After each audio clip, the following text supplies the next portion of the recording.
So we're just waiting one moment for everybody to join the webinar. And if you'd like to introduce yourself and where you're from, that would be brilliant in the chat box. And don't forget to put all panelists and attendees when you make a comment. And we'll just give it literally 30 seconds. And welcome to everyone across the world from Spain, where it's currently 36 degrees in this room. So my brain is boiling. Okay, right, so I'm going to get going. This is our final webinar in the Parenting with a Coaching Mindset series. And today's webinar is about parenting with unconditional positive regard and empathy. And as coaches, this is a topic that is very close to our hearts. Empathy and unconditional positive regard are like in our blood as coaches, and it's something that I'm really familiar with, but many people aren't in the world, and it would be so good to implement this into parenting and for children to learn as well. So that's what we're going to be talking about today. First off, I'd like to introduce the panelists here. We have Ram Ranathan, and I hope I'm pronouncing names right because I usually pronounce them wrong. Apologies if I do. And Ram is the founder of Coach Arya. He is a master certified coach, and he is a father and grandfather, so we get those different perspectives. We have Kamal Smriti. Kamal is actually Dr. Kamal Smriti, sorry, a parent and coach and founder of Namita, let me get this right, of Namita Coaching Services. And we also have Smita Ragam, and I hope I've said your surname right, Smita. And Smita is also a mum of 2 boys, if I remember rightly. And she's also a program manager at Coach Arya and very passionate about coaching. So that's our team for today.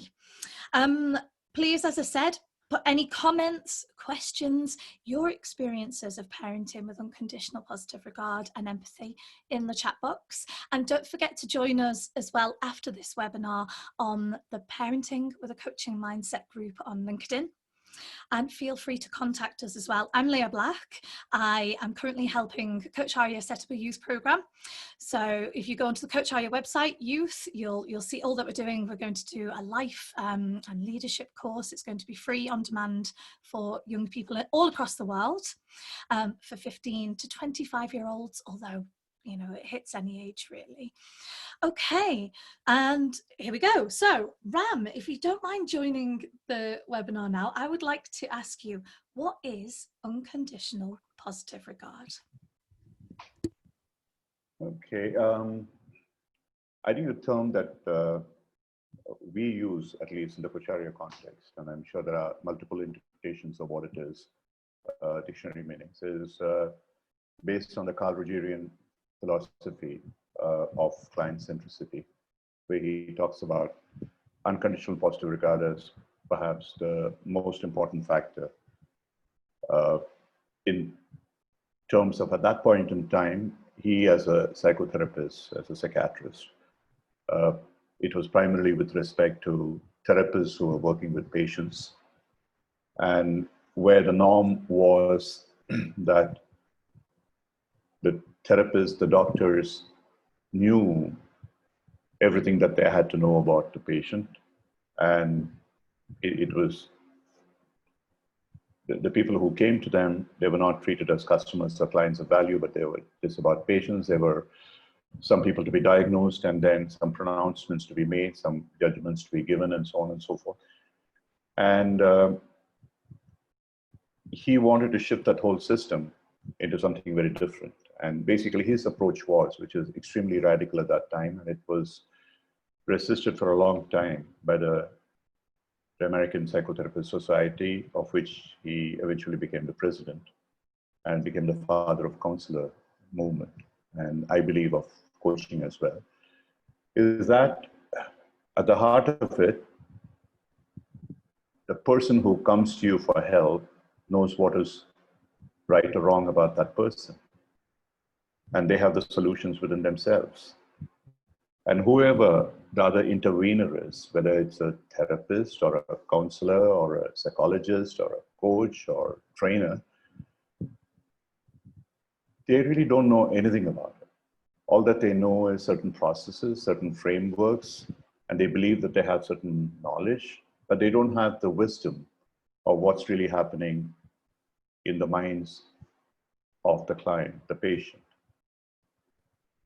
And so Carl Rogers' theory, based on the humanistic theory of Abraham Maslow, was that the client has all the answers, and therefore the client should be treated with tremendous amount of respect as an equal and allowed to be explored in a way and not to be told about what the problem is. And that is the genesis of the whole concept of unconditional positive regard. The positive regard here is not about merely one of compassion. It's not about love. It's not about, perhaps they are, but the primary condition here is that you believe that the patient is coming to you in a state of mind where the state, irrespective of how the person appears to be, has the answers within. And those answers can be uncovered through exploration with a client in partnership. And to me, that's a fundamental principle of unconditional positive regard. And of course, it then does get interpreted into multiple things, the way that you treat the client, when you treat them as equal, when you treat them with deference, with respect, you necessarily feel a certain sense of compassion in terms of where they are at and how you can support them in moving out of that state. And that evolves into many other positive feelings as well.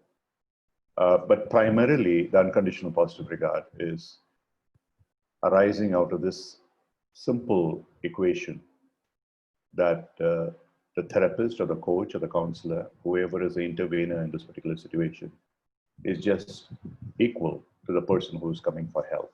They are not unequal to us. I think that if that fundamental principle is understood, everything else can follow from there. Let me stop there. Thank you, Ram. And we'll talk in a moment about how unconditional positive regard can actually be applied to parenting and even taught to children, and have a bit of a discussion about that. Just in case anyone here is interested, I highly recommend this book, which hopefully you can see. It's Carl Rogers and On Becoming a Person. It is a long read. It's a big book. It'll keep you entertained, but it's beautiful. And it gives so many insights into how to be a fantastic person. And to put very simply, I guess unconditional positive regard, taken from the words of Carl Rogers, is accepting and supporting a person for who they truly are, no matter what they say or do or bring. It's trying to be able to accept and support them and understand them. And because we're going to talk about empathy as well, I'd really like Kamal to just introduce the concept of empathy, and then we'll get into the full discussion. Thank you. Thank you so much, Leah. It's quite curious that you asked me to introduce the concept of empathy, because the concept or the ability got introduced in my life via theater. So in college, I was actively participating in a lot of theater activities. We would do plays and all. And that, I think, is the best way for me to understand empathy, because I believe that if there is one thing that I've taken away from theater, that's empathy. Because what you do is you are your own person, but when you're on the stage, when you're participating in an act, you're portraying a different character. You're not you, you're a character. So what you need is, simply put, you step into the shoes of the character. You step under the skin of the character and understand, and then be the character. And that exactly, I think, is empathy. That is to put yourself in the other's place and see how things are, how life is. And that ability or you can say that skill is empathy, that you're not trying to understand somebody from your space, but you are identifying with the person through their own space and leaving you aside as a person, as an individual. As being anyway as near important as could have been if it was about raising our own children. But that apart, today that we have grandchildren, and the eldest of ours is 6, you use the word from the perspective of a child. I would put it somewhat differently. I don't think you really want to understand them from the perspective of a child. You want to understand them from their perspective, wherever they stand. I think that's extremely important. I think whatever the age they are, if, again, using that phrase in a larger framework, unconditional positive regard, is about treating them as maybe young adults or whatever word that you want to use, as completely equals, and trying to understand the perspective wherever they are coming from. And to me, the amazing part is that even when this little girl was hardly about 3 or 4, and she would come up with things which were far, far beyond her years. And it's very easy to say, hey, how cute, or whatever it is, the equivalent of, treat her as a child. But instead, we did treat her with respect. We treated her with, okay, what do you mean by that? I still remember a conversation which was hardly about 3 years old or whatever, and my wife and I were in Chicago. Our granddaughter came and spent the night and the day with us. And I mean, she was extremely young. I mean, at that age, and it's not that she was growing up with us, because we used to go there only on holidays and things like that. But still, we had a bond with her, and she came over, and then she was absolutely fine, very independent in terms of what she did, and she would walk about a couple of miles without complaining at the age of 3. And somewhere something about that happened, and she said, "Oh, it's so frustrating." At the age of 3, for a kid to use the word frustrating in a context that was very relevant, that was not borrowed, imitated, it just threw us back a bit. So, but instead of responding in any other way, reacting in any other way, we just asked her, like you would to an adult. So, why do you think it's frustrating? What makes it frustrating? So, what's happening out there? And she was telling us about how the situation in her point of view made it frustrating for her. It made a tremendous amount of sense. So, if only we have the absence of judgment, that we are talking to a 3-year-old or a 5-year-old or a 6-year-old, that we are talking to another human being. At that point in time, can we put that person at the same level as our intelligence? And I have used that word in talking to you and other people in our cohort of the mastery level, is that can I come up to her level rather than saying, can I come down to that child's level? I think it's pretty puerile to my mind to say, can I come down to my child's level? You're not. You're really coming up to the child's level, because the child's level is so much more innocent, pure, curious, spontaneous. And we adults are total opposite of all that. So are we able to get into that state? And so what I usually talk about to you guys and the class and other places very often is these conversations, which I hope one day I might be able to put it together in a book once I have a sufficient amount of data on that, is Uh, when she goes to school, normally she gets driven by her dad. But when I'm there, usually, uh, instead of his dropping her at the school bus, which is almost about a mile away, which is quite a distance. It takes about, for me, as an adult to walk in about 15 minutes. With her, it takes about 20 to 25 minutes. So we walk there, and I just take her bag, walk with her. And so we have these conversations about whatever happens. So a couple of weeks, 3 weeks that we spend with her pretty much 5 days a week. Once in the morning, once in the afternoon when I pick her back. And these conversations range from anything from, I don't know, from dinosaurs at one level to, which then leads to the whole concept of evolution, and not just evolution of things in the earth, how the universe evolved, and then into other elements of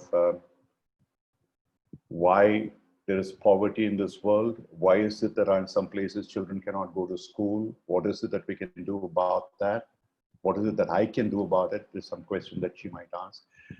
So it's a totally different kind of a conversation that I can hold with her. Very often I cannot hold with any adult.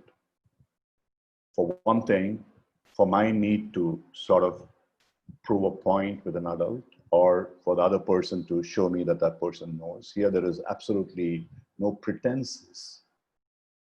And you are able to communicate at a level which is totally pure.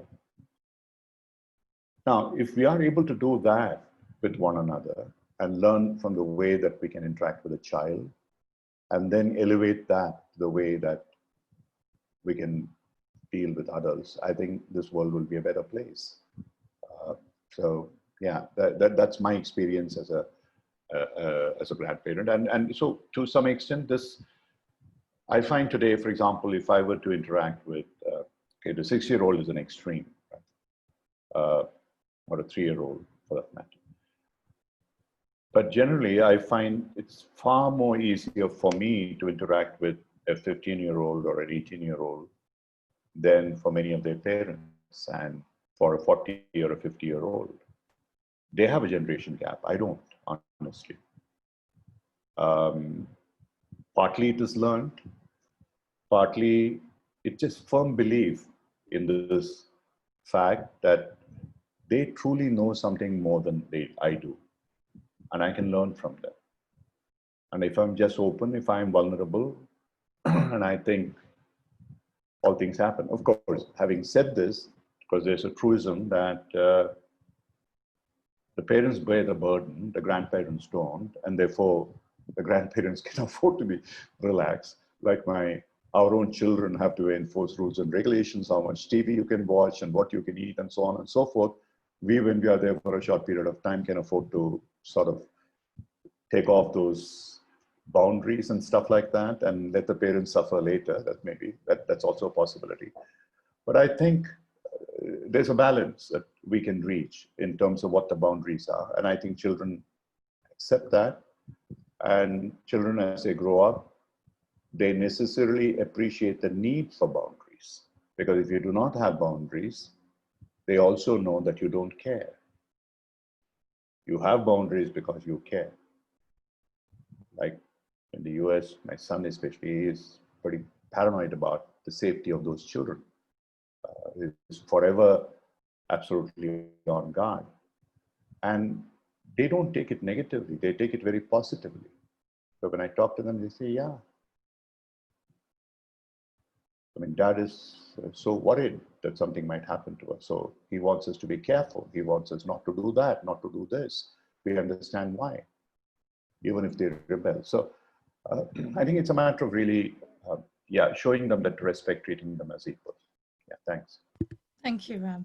And what you said really resonated with me as a youth worker and working with young people for many, many years is, boundaries are really important, for one, but two, we can help young people as adults to not follow all those social norms that are placed upon people to conform, or all this. What I'm trying to say is, let's say, for example, I'm working with a young person who is in a gang, and people will say to me, oh, how can you do that? How can you work with this person? They're a criminal, they're this, that. Well, actually, they're a child, and we need to see the world from their perspective and why they may have got into that gang, why, you know, they're needing that space in their lives.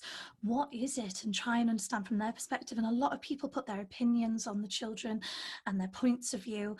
And when I've worked with young people in gangs or associated to gangs, and I've actually tried to understand them and asked, you know, what is it? What's happened for you to be in this space? And you just understand so much more than you ever would have by making all these presumptions. Many of the children would tell me it's to belong.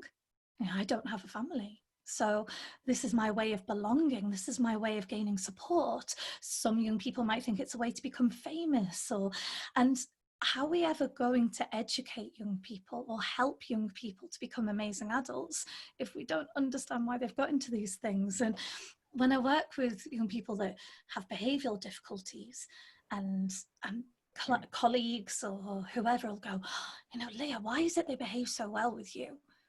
You know, why are they not naughty when they're with you? It's like, because I just try and find out what the behaviour is and see it from their perspective, see what's going on from their eyes, and not make any judgments.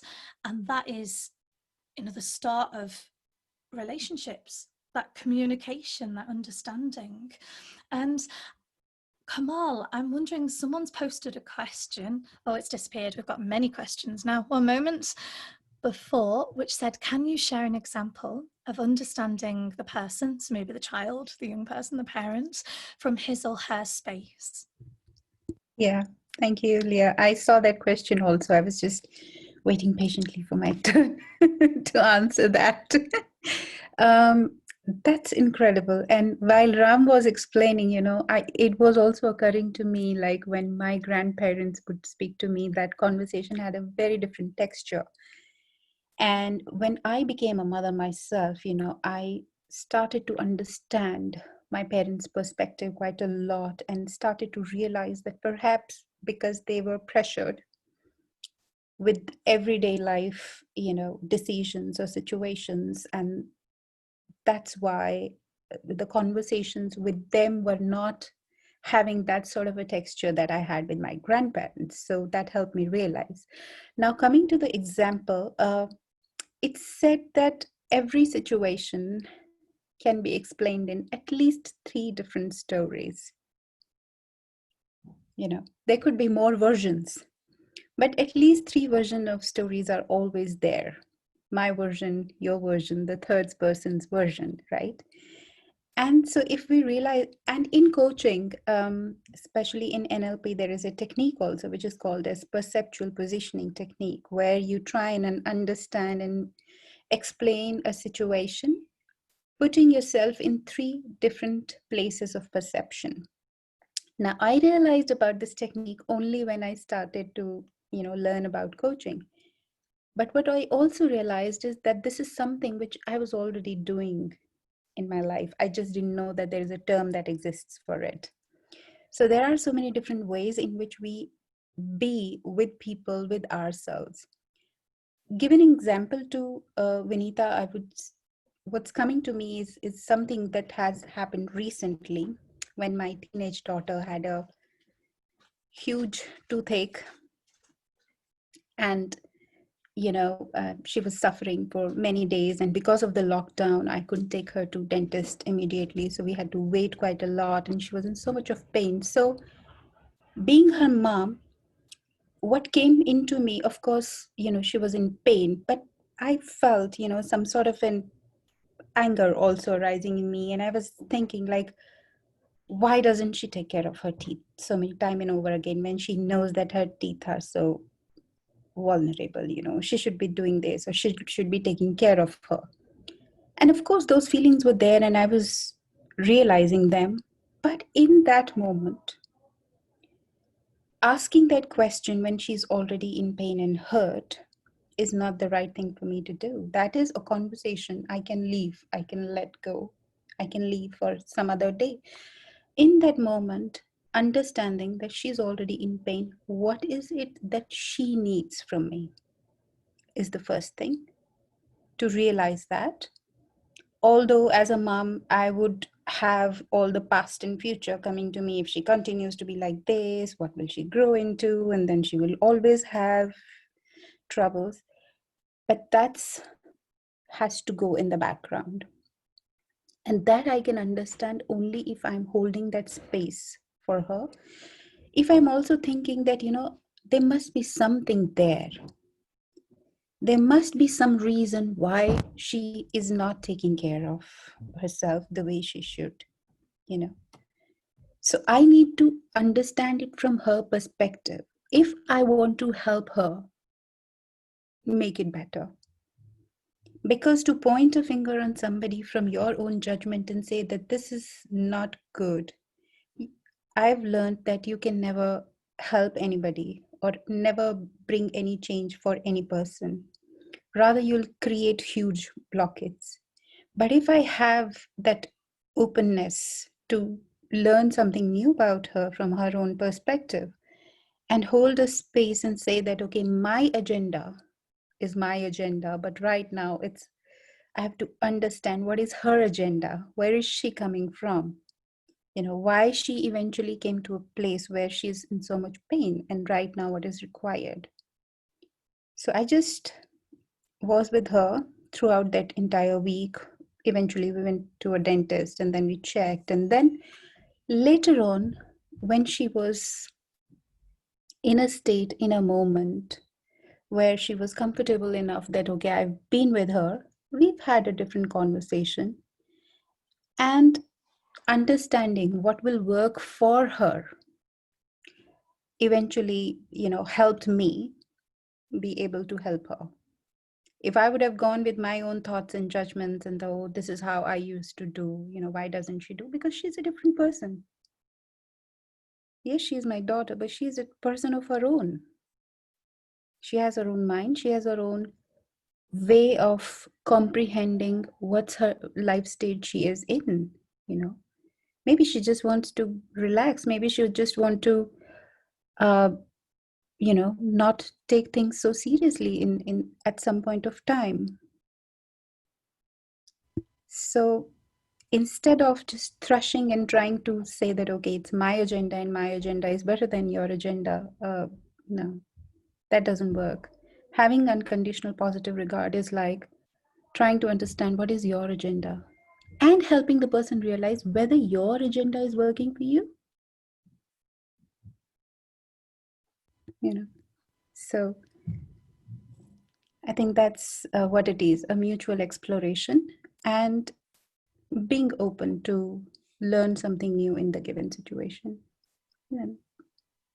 I don't know if that example sort of fits, but thank you, Kamal. that came to me. Yeah. It does. And Vanita said thank you.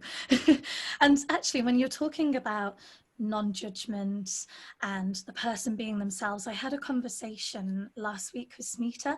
And Smita, I would love you to give your example with your child, if possible. Thank you. Sure. Thank you. I really loved what Ram said, that, come down to a child's level, and we assume that, we are at a higher level when we say that.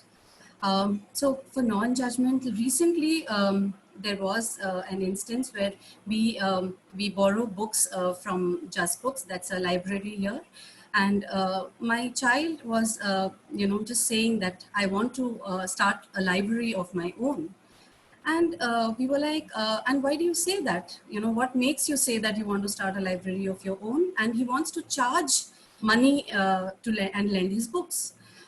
And we were kind of, zapped by when we heard that.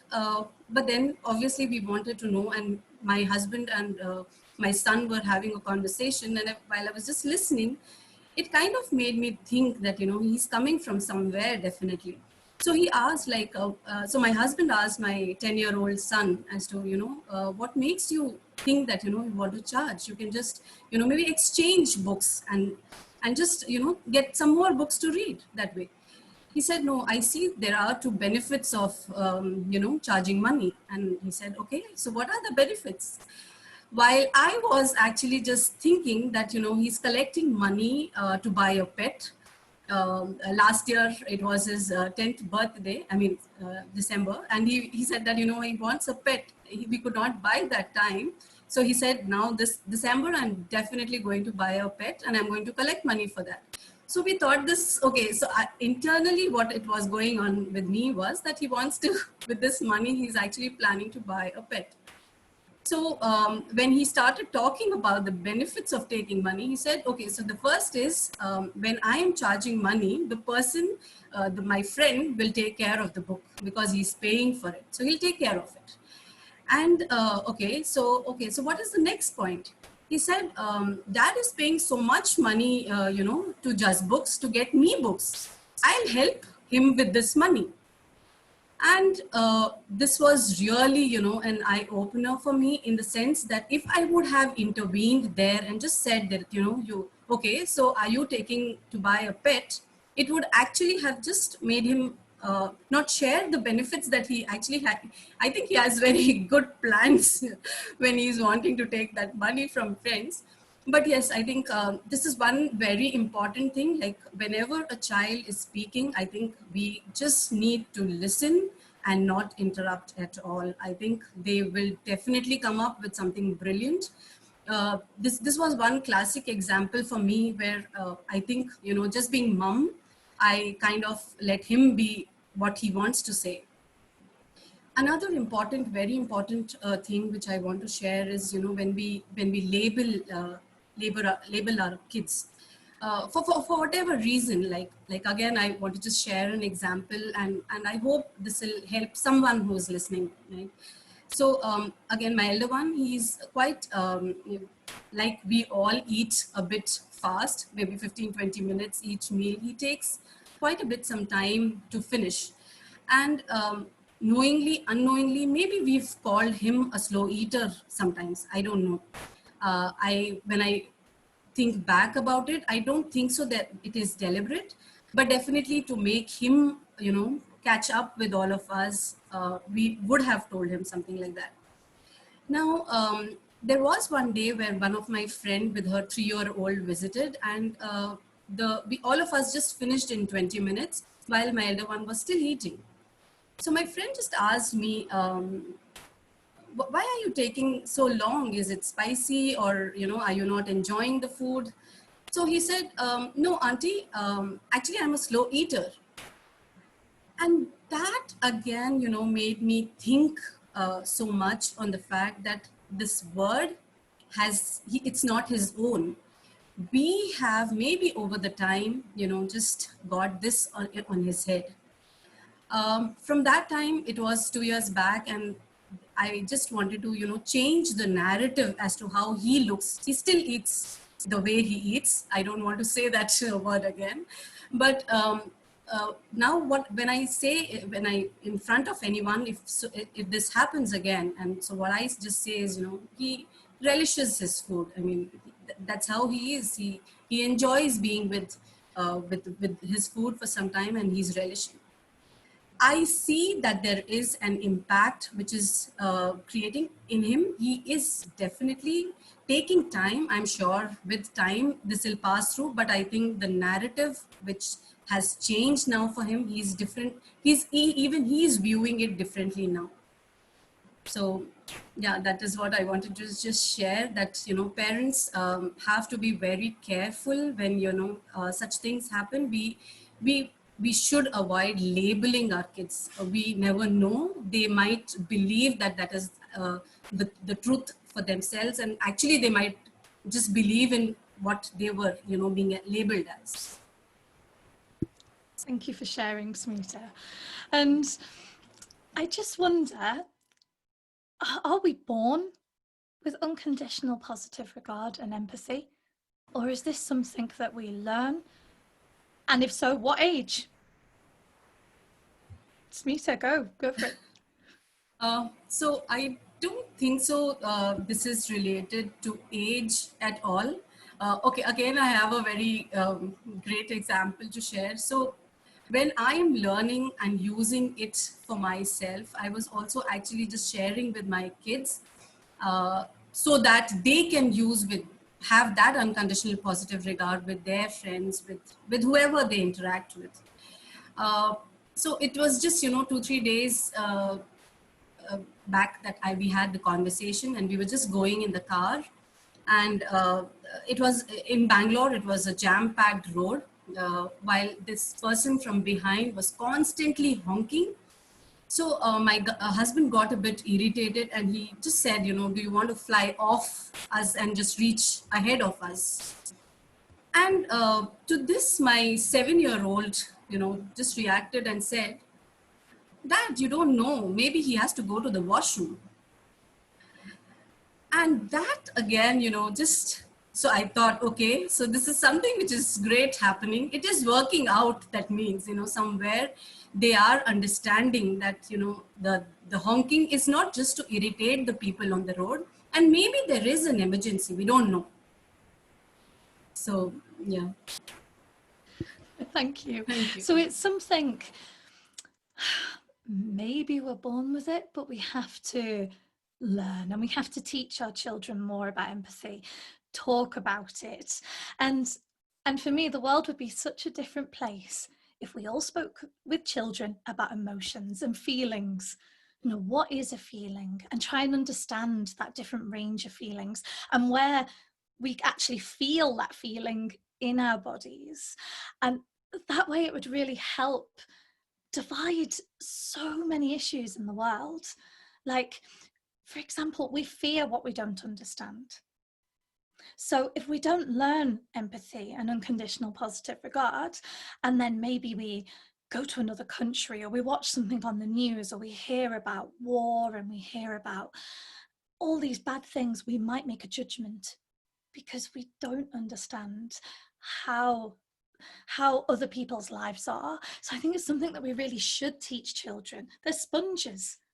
They're absolute sponges. And if all children could learn what feelings are, and I think that would be a really good discussion, actually, some ideas, easy ideas that we can use to teach children and parents and people out there in general on how to apply empathy and teach empathy and unconditional positive regard.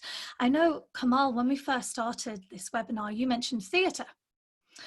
I know for me, I've worked with groups of young people and tried to help young people understand, different cultures, different genders, different identities. So for example, if I'm teaching a group about LGBTQ plus communities and people who might identify as a different gender, and it's a way to help people understand and have empathy and unconditional positive regard for everybody, one of the best ways that I can teach that or help young people to learn is theatre, is drama, is literally acting out those different roles and how that might feel, and then having a discussion afterwards about those different emotions and how it might have felt for that other person when they were looking at the world from their perspective and their experience. And like I was talking before about, behavior and actually bullying and risky behaviors as well. If we taught empathy, maybe that would even prevent some children becoming bullies, and actually thinking before those actions happen, understanding what they're doing might hurt other people. Because let's not hide it, bullying is a very big issue worldwide. So that kind of tells me that not everybody has learned empathy and unconditional positive regard, and nor are they all applying it. So there's loads of different things you can use. I actually wrote an article at the beginning of COVID-19 to help parents with their teenagers in particular and children, and that talks a lot about unconditional positive regard and empathy. So there's some ideas in there. But for example, if you're watching a movie or reading a book with a child or a teenager, ask your child or teen what they think that character might be experiencing at that moment in the film or in the book, and what emotions, and can they put themselves in their shoes as much as possible and see the world from their point of view. There's like a dissociation between certain people from other cultures and countries as well. I remember when I was younger, people would, well, mum in particular, if you're someone, anyone in the family, if you don't eat your food, you do realize there are people dying in Africa. There are children that can't eat and can't have food. And I always thought, I don't really know what you mean. I don't know what you mean, or why you're saying that, or why that's actually important to me. And I never really fully understand it. And now I'm working in Africa and I can see from their other side. We need to learn these things. We need to share different perspectives, different lives, and different experiences across the world to be able to understand more, to reduce things like racism, to reduce things like bullying. Empathy and conditional positive regard are at the absolute heart of this. Just something before I ask you on the panel your experience with your children and grandchildren. I know emotion cards are really good with children and teenagers, and showing an image on a face and having a discussion about that emotion. And there's some websites as well, Google them, how all different hundreds if not thousands of emotions that have been identified, and just looking into them. Do we really know what emotions are?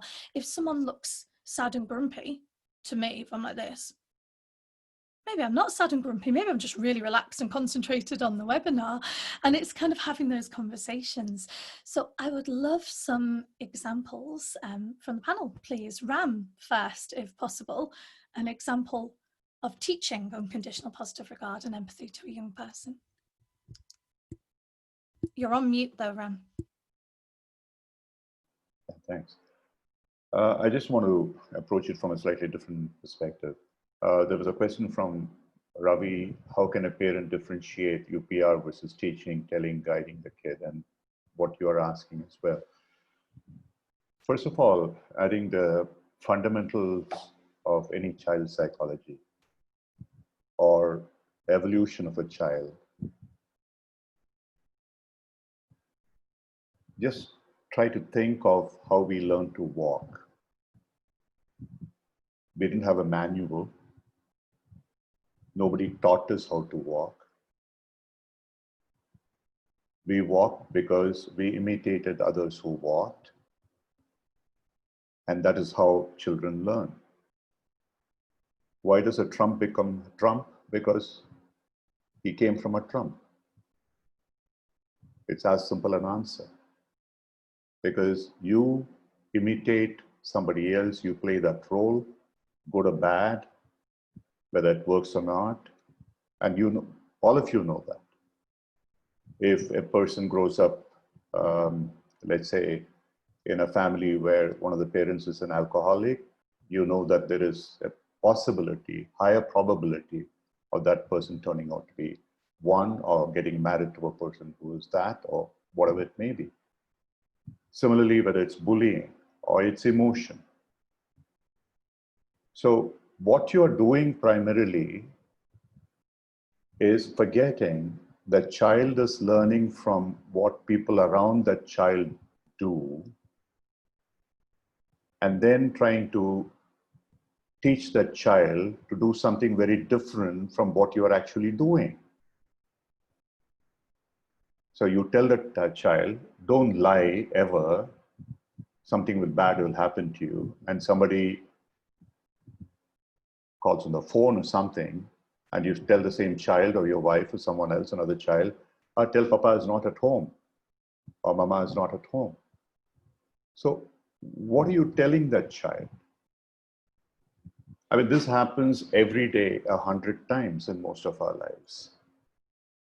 So we can talk about all highfalutin philosophies, or how we teach unconditional positive regard and all these kind of things. I don't think they are as important as our believing in what are the values that we want to imbibe in our children and making that a part of our lives. How many of us do it? If we do that, then we are respecting the children. We are respecting the heritage of life. I pulled up this particular thing. He's one of my most favorite poets, Khalil Gibran, the prophet. So I just want to read you about those of you who are here in this time. So if you haven't read it, please, for heaven's sake, read the prophet and many of the chapters about husbands and wives and children. He says, starts with this, somebody asks, Prophet, please tell us about children. He said, your children are not your children. That's a starting point. They are the sons and daughters of life's longing for itself. They come through you, but not from you. Though they are with you, yet they do not belong to you. You may give them your love, but not your thoughts, for they have their own thoughts. You may strive to be like them, but seek not to make them like you. I think that is the most important. Willy-nilly, the way we behave, we are actually making them like us. So if we, in a simple word to answer your question, if I'm in a position to treat others with unconditional positive regard, a child or a grandchild who grows up with me will learn to be able to do that. But if I'm an SOB, then the child will also grow up to be that, a bully or whatever it may be. I think this we forget. It's so easy to forget. I don't think there are any rules about parenting more important than this. And that's the most difficult, because then we have all excuses as to why we need to do what we need to do. Then why try to make our children different? They will also be doing all that they need to do. Right? When you don't want to obey the traffic rules and you tell the child, no, you should obey the law. Why would they want to obey the law? You lie, you cheat, and then expect them to be truthful and honest. Why would they want to be that? They learn from us. Anyway, that's a huge story by itself. Not many people would want to hear that. But anyway, let me stop there. Honestly, Ram, that was so lovely, and thank you so much for sharing that. Khalil Gibran and the Prophet for me is, as Ram said, read the book. It will change your life. And it's so short, you can read it in a few hours, and the inspiration in that book, the words of wisdom and truth that will change lives. I haven't met anyone that's read it and said it hasn't changed their life, so I recommend it highly. And I did post a video earlier on. It's TED Talks by Michelle Charfin, I think her surname is, and she basically talks about, if you're going to teach unconditional positive regard and empathy to your children, you have to start with yourself first. End. If you can't do it, if you can't be a role model, then you ain't going to be teaching anybody. So journal, self-coach, look at yourself. And also don't judge yourself so much. If you're judging yourself, then no, that's not a good start, is it? Yeah, I can't resist this. I'll just say this. I knew I could see your face. No, just as you mentioned this, I remembered it. We had the session with Peter Hawkins on systemic coaching, and he was quoting from Mullah Nasruddin, not very different from Khalil, but of course he's supposed to be a fool. But Peter has compiled a whole book, which is actually, I have an autographed copy of it. So, I mean, cut a long story short, there's his mother who comes to Mullah Nasruddin and says, my child is taking too much of sugar. Now, what do I do? You are a wise man. You should be able to tell her something that will make her see differently. So Nasruddin thinks for a while and he says, come to me after 6 weeks and I'll be able to do something. So 6 weeks later, the mother brings the tremendous hopes. The child is still gorging on sweets. And so Nasruddin takes a child close to him and says, child, listen to me. Don't eat sweets. And then he says to the mother, it's okay, you take the child with you. I said, what's the big deal? This you had to wait for 6 weeks to tell her? And you think I couldn't have told her? No. Why did it take you so long, she asked. He said, I had to struggle 6 weeks to give up sweets. And then I could tell her with conviction, don't eat sweets. So it may sound like a full story, but that's exactly what you're saying. You have to be what is it that you want the child to be. It's as simple as that. Thank you, Ram. Beautiful. And we only have about 5 minutes, but if we go over time 10 minutes, sorry if everyone doesn't mind waiting. I first would like Nishmita to pop onto the panel because she has explained a mirroring exercise to help with empathy before, and I would really love her to share that. So Nishmita, you're on mute. Hi, can you hear me now? Okay, perfect.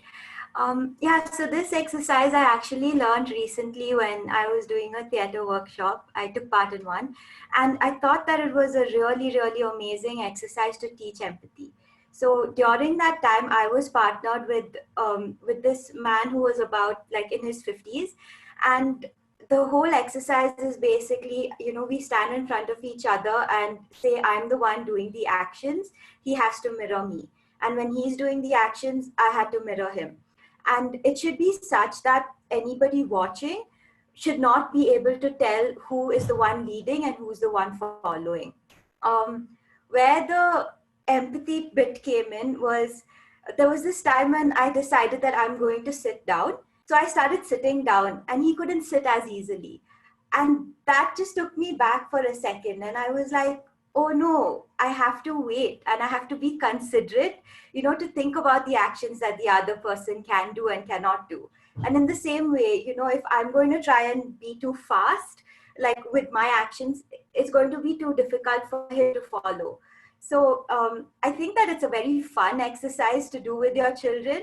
And it just makes you automatically think about the other person because you have to look into the other person's eyes and see what they're feeling. So it's very powerful.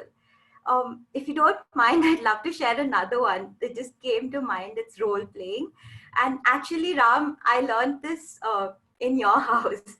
I was a little kid and I remember exactly where it happened. It was just at the entrance of your house. I'd come in to play with Apurva, that's Ram's niece. And I think, I don't remember what exactly it was, but Apurva's mother wanted to teach her how to greet me properly. So she gave it an example and she pretended to be Apurva, and she played the whole role of greeting someone in. And then there was a practice session where Apurva had to do the same. And that one incident really stuck in my mind, and I thought it's such a powerful way to teach children how to empathize and just understand others better. So yeah, that's all I wanted to share. Thank you, Nishmita. Thank you. I've got a few hands up at the moment and a few questions. But just to kind of continue with what Nishmita said, I've always looked at the Random Acts of Kindness websites and ideas there, and they work beautifully with children.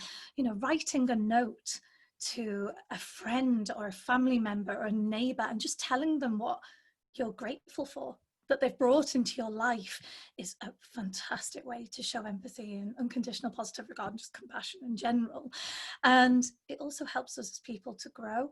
And I know some children, it's not for everyone this, but keep a journal, of a gratitude journal, acts of kindness journal, which is all these things in one, and it can really help us be a reflective person. I know myself, when I was a child, I didn't relate to people very well. Ironically, I'm a coach, it changes. And for me, when I was kind of practicing communication or understanding emotions and feelings and thoughts, I had my pets. And this actually works really well with children. I would try and understand my cat or my dog and why they were behaving in a certain way. So it doesn't always have to be about people. It can be about nature and pets and the world in general. So just to practice these things and really talk about them and have deep conversations about emotions. Okay, Kamal, you had your hand up. If you'd like to go, we've only got a few minutes left. Thank you. I think in all this interesting conversation, I've sort of forgot what was the point that I was trying to raise in that moment. But I think what's really stood out for me out of what has been shared and what Ram has mentioned about Khalil Gibran also, I absolutely, one, when I read that poem, it blew my mind. Then it gave me a wonderful perspective. And I've had a habit of just, whatever I read,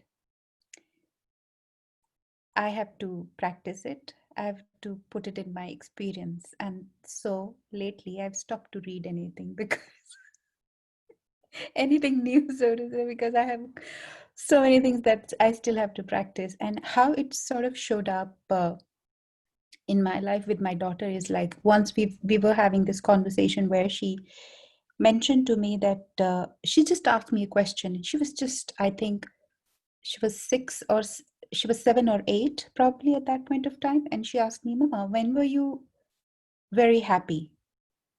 And a standard question, oh, when you were born. And she immediately, even before I would answer, she said, and don't tell me it's when you were born or when your brother was born. I was like, okay. So she was guiding me to, she said, when you were really, really happy. So this one incident or one event from my past stood really out to me. And I said, once when I was in college, I won a medal for Best Actress, and my friends came at my home to tell me in the evening that you won this. And I was so excited. I said I was the happiest on that day. And she said, okay. And then she said, oh, so you really liked doing that? I said, yes. And then she said, so why didn't you pursue it?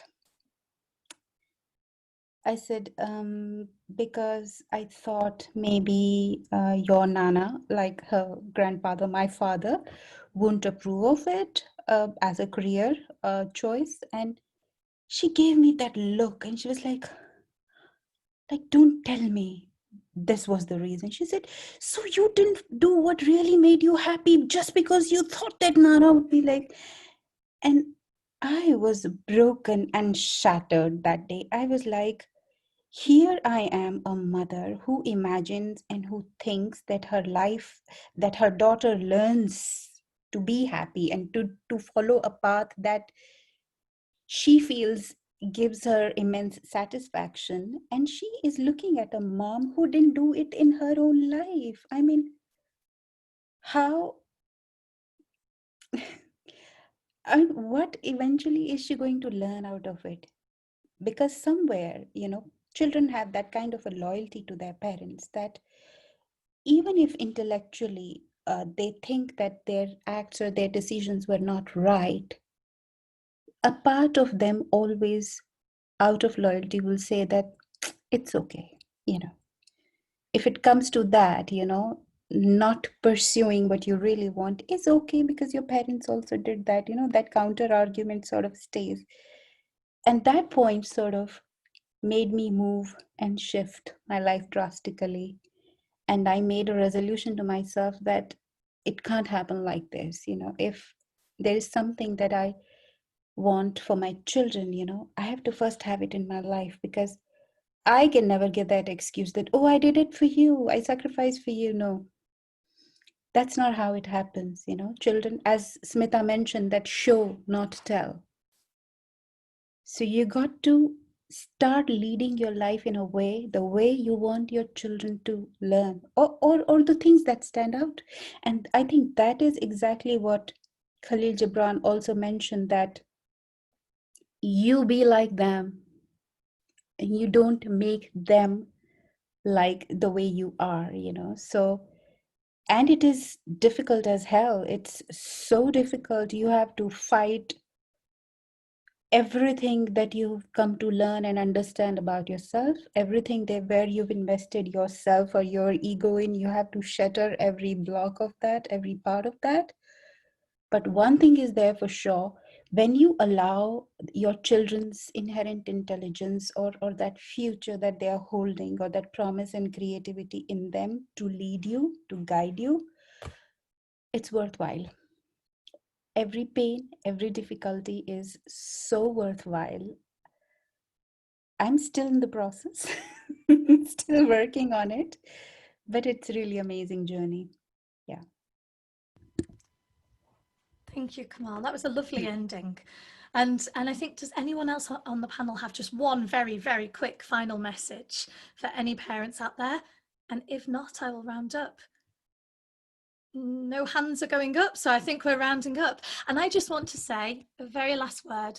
Imagine a world where every single child and every single person can be authentic to who they are, be what they want to be, do exactly what they dream of. The word peace kind of rings to mind there, and empathy and unconditional positive regard are the journey towards that. So good practicing empathy, unconditional positive regard, parents and everyone else out there. Thank you very much, and continue this kind of journey with us. Join us on the LinkedIn group, Parenting with a Coaching Mindset, and contact any of us on the panel. We're all on LinkedIn and we're all on the Coach Arya website. And if you have any children or know of any young people who you think would benefit from learning things like this, we are creating a free course for teenagers, as I mentioned before, and young adults. So register on our website. Thank you very much. Take care, and bye everybody. Thank you. Thank you. Thanks, Leah. Wonderful. Thank you. Thanks, Komal. Thanks, Nishita. Thank you. Thanks. Bye. Thank you, everyone. Thank you. Bye-bye. Bye.